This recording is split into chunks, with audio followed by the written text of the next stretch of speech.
Bonjour les amis, j'espère que vous allez bien. Donc, première vidéo de cette saison, on va faire tout simplement le débrief du premier match de Ronald Koeman. C'est un match amical, mais vu que c'est son premier match, on va en parler. On va bien sûr parler surtout du système, le 4-2-3-1, les avantages, les inconvénients, qu'est-ce qu'on a pu voir. Et ensuite on parlera rapidement des individualités. Allez, c'est parti.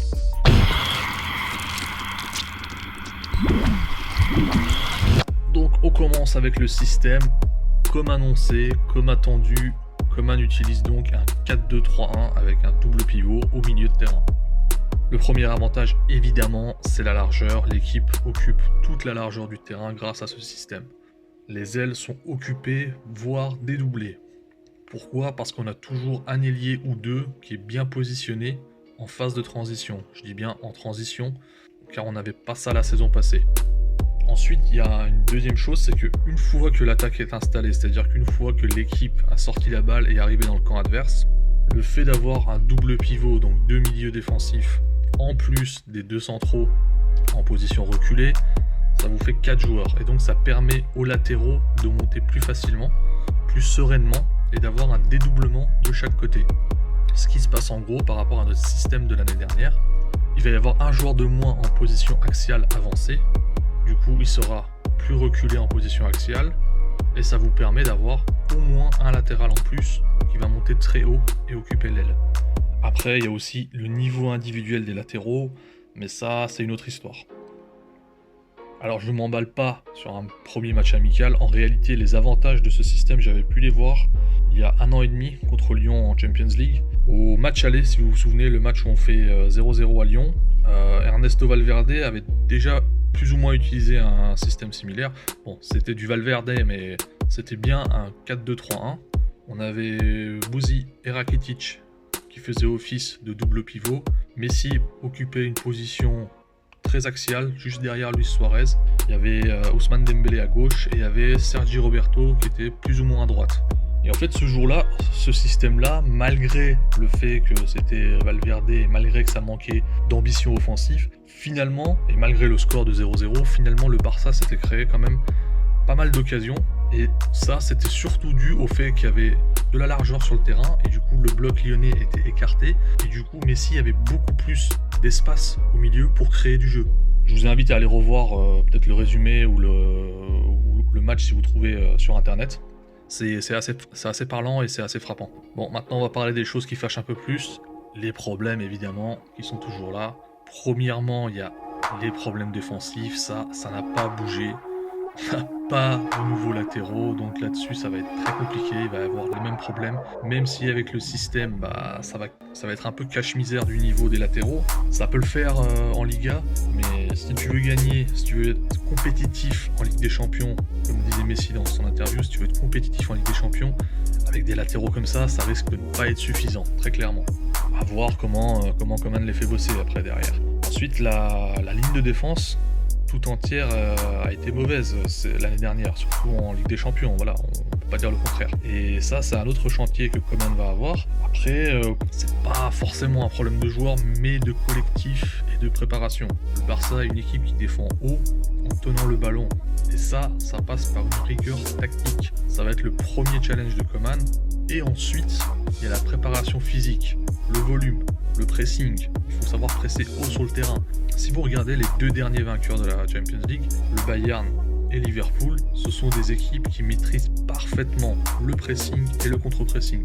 Une chose que savait faire aussi le Barça parfaitement à l'époque de Pep, mais on l'a perdu au fil des ans. Donc ça va être le deuxième challenge de Koeman, de réussir à mettre en place ce pressing tout terrain. À ce niveau-là, il va y avoir quand même un truc compliqué, c'est qu'il faut une très bonne prépa physique des joueurs. On n'a pas vraiment eu de pré-saison, la pré-saison est un peu tronquée, donc je ne sais pas comment ils vont réussir à faire travailler les joueurs pour démarrer rapidement la Liga et en même temps avoir une bonne condition physique. Donc là-dessus, j'ai un gros doute. On va dire un petit mot maintenant sur les individualités. On va commencer par Messi, évidemment. Première chose, évidemment, plaisir de le voir porter ce maillot. Il n'a pas l'air archi motivé, mais il n'a pas l'air non plus si affecté que ça. Voilà, je vois des images tournées comme quoi il célèbre pas les buts. C'est un match amical, on s'en fout, voilà, on lui demande pas de célébrer. Mais j'ai trouvé son attitude plus que correcte sur le terrain. Donc je pense qu'il y a moyen de voir une très bonne version de lui cette saison. Je pense qu'il va monter en puissance et de toute façon c'est quelqu'un qui aime le challenge, contrairement à ce qu'on dit. Et le fait de ne pas avoir gagné la Liga la saison dernière, je pense qu'il va tout faire pour reprendre le trône en Espagne. Ensuite, le petit Pedri, que dire, évidemment, on avait vu des vidéos de lui, comme quoi il était très technique, etc. Mais ce qui m'a surtout frappé sur cette première mi-temps, c'est son intelligence, d'une part, et ensuite sa mobilité. La combinaison des deux font qu'il peut déjà être un joueur utile au Barça. Pourquoi ? Parce qu'il sait parfaitement se déplacer en fonction de Léo Messi. Ils ne se sont jamais marchés dessus. Le gamin a 17 ans, c'est à peine croyable. Lui et Fati, ils sont vraiment à part. Ensuite, en première mi-temps, l'autre satisfaction, c'est Carles Aleñá. Il a fait une mi-temps sérieuse. Pour moi, il a vraiment postulé pour le poste. C'était tout simplement nickel ce qu'il a fait. Il a joué en 2 touches de balle. Il a fait tourner le jeu. Pas de déchets dans son jeu.